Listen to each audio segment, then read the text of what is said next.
As we anticipate the release of the thrilling action-adventure film Divergent, set in a world where society is divided into factions based on human virtues, we could only think of one dessert to make in honor of the new movie, creating the Dauntless chocolate cake. On Just Add Sugar, we're bringing you some of our favorite sugary recipes that are sure to tempt and delight any sweet tooth. So in Veronica Roth's novel, there's a ton of references to the chocolate cake, and one of those is after Beatrice decides not to stay in abnegation and choose Dauntless. But she must keep her reasons hidden, so anytime someone asks her why she left, she says, it was the food. Every time the cake is mentioned, it sounds delicious, decadent, and rich, and 4 is obsessed with it, and I know after you try this chocolate cake, you are gonna be obsessed with it too. To start this cake, we're gonna mix all of our dry ingredients, our flour, cocoa powder, baking soda, baking powder, and salt. Give it a little mix and then set aside. Over here, I've already started simmering our milk on a low-medium heat. I'm just gonna add our vanilla and whisk it in. And then I'm gonna slowly add in our melted chocolate. Oh, this is so luscious. You know, what I love about this chocolate cake is that we're using melted chocolate. So we're making like this chocolate milk that we're gonna put into the batter. Oh, it's gonna be so smooth and yummy. While that simmers over here in our stand-up mixer, I'm gonna start creaming our butter until it's nice and fluffy.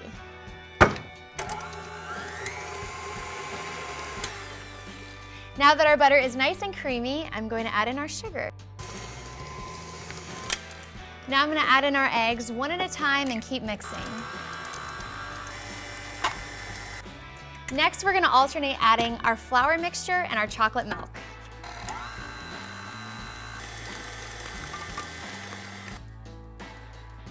It's Dauntless.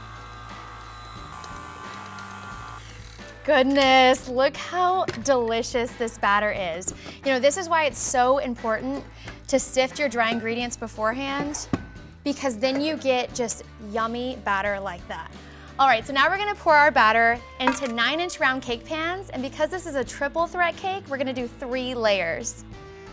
Then I'm gonna bake these in an oven that's been preheated to 325 degrees for about 30 minutes or until a toothpick inserted comes out clean.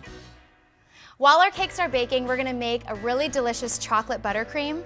I'm gonna start by beating our butter on a medium speed until it's nice and fluffy. Add your vanilla, and then once that's mixed together, we're gonna alternate adding our powdered sugar and our cocoa powder. Now the reason why we're adding our sugar a little at a time is so it doesn't produce lots of lumps, so it makes a nice smooth buttercream. Before I add in our milk, I'm just gonna scrape down the sides to make sure that all that butter and sugar and cocoa powder is getting nicely mixed in.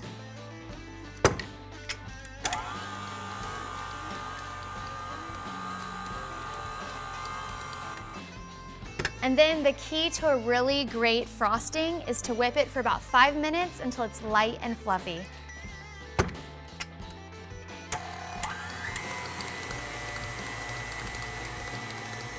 So now that our cakes have cooled, I'm gonna level them off. Now the easiest way to level your cakes is to get right there eye level with the cake. And using a serrated knife, you're just gonna slowly take off that nice little dome shape that the cake has created when it baked. And then I like to save this for a little later when I'm hungry.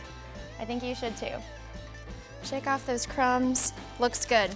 So over here I have a cake board. This is simply just a piece of cardboard that I covered with wax paper. And we're gonna use a little bit of our frosting as glue. And let's put our first layer on.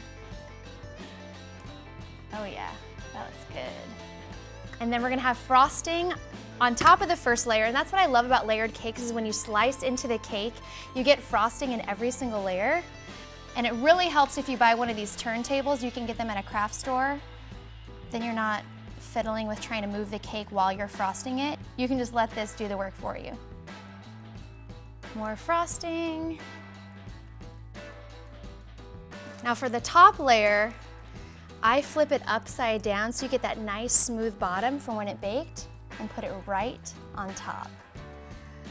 We're gonna crumb coat the cake. So using an offset spatula, I'm just gonna go back and forth, covering the entire top of the cake.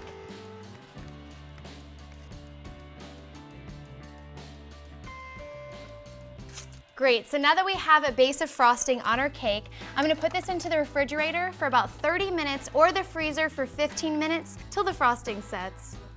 While our cakes are setting in the fridge, I'm gonna show you how we're gonna decorate the cake with the Divergent symbol. It's a really easy trick. All I did was print this out on a piece of paper, and then using an X-Acto knife, I carefully cut around the flames.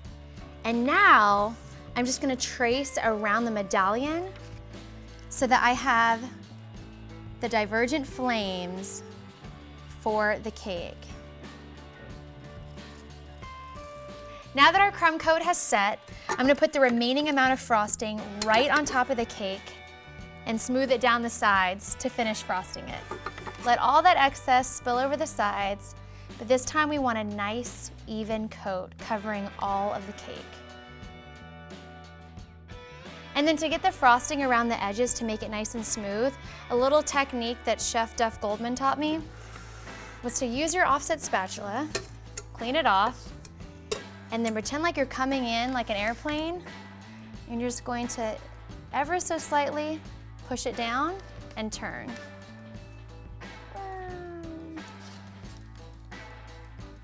Oh, now that is a chocolate cake. I cannot wait to decorate it with the Dauntless flames. So I'm gonna put my pattern right on top of the cake, and then using the powdered sugar, I'm just gonna start shaking powdered sugar right over the cake to fill in those spots.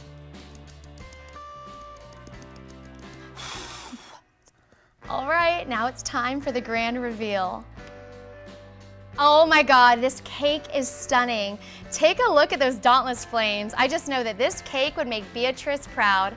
Thanks so much for watching. Don't forget Divergent hits theaters March 21st. I'm Brandi, and we'll see you next time on Pop Sugar.